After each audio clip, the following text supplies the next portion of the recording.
mentioned Draymond shooting. Last season, he shot 39.5% from three, made 51 out of 129 attempts. So far this season, he's over 40%. 7 of 15 of his three-pointers he has made. Is he doing something different with his three, or from a mechanical standpoint, or do you think this is just small sample size over this past year and you're not reading into it too much of it at all? Are you noticing something about him?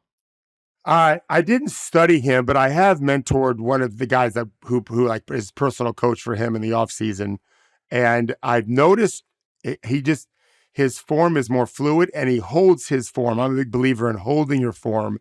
I used to think he chucked it more, like he almost like you're throwing a grenade to get rid of it. He seems like he's just got a more confident stroke. And I don't think it's a small sample size this year, but not over the course of the last season and 6 games. That's not small. I mean, 100 threes isn't a ton, but it's not 5. Yeah. It's not 15 even. So no, I think that he's solved something. He's figured something out. And it matters because he's such a fulcrum to that. We call it true hoop. We call it the Cuisinart. He's such a, he and Kavan both can do it. And now they always have one of those two guys in the game pretty much. And it just helps that offense really flow, even when they're without a point guard, because the offense is the point guard. It kind of is the system that creates everything they need. I thought, you mentioned Buddy Hield as well. Udoka had a pretty good quote on Buddy Hield after Saturday's game, which was a great game. Like 31-point comeback for Houston. Golden State, I think, withstood that run, ended up winning the game. Udoka said, Klay Thompson all over again. That's how the Warriors are using Buddy Hield. What have you seen from Buddy Hield so far earlier this season with his production with Golden State? Yeah, that's exactly right. So you think about guys that are good catch and shoot guys. So catch and shoot. Movement shooters, it's just harder to do. It's really hard to do. It requires core strength and fundamentals and footwork. I had an assistant coach last year tell me in person that there's very few people on the planet that can shoot the way Buddy can shoot.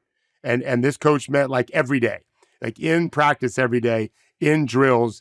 He is obsessed. Lon Kruger, who coached him at Oklahoma, was one of my biggest mentors when I was a young coach in the late 80s, early 90s. And Lon told me the same thing when he first was drafted, that there's something special about him as a shooter and as a worker. And so, yeah, they're using him as a movement guy. It's perfect for what they do. And when you think about Draymond, Kavan, Trace Jackson Davis now, Kyle Anderson played some point guard at UCLA. He knows how to move the ball and find shooters. That Cuisinart offense is built for guys like Steph and Klay and now Buddy to be able to get shots on the move without having to create off the dribble. And I mean, he just lets it fly too. He's got a super quick trigger. And I'm surprised sometimes when I'm like, oh, Buddy, man, okay, he made it. Like he's feeling it right now. He loved it in Indiana because they played fast and shot a lot of threes. It's the same thing in Golden State for him.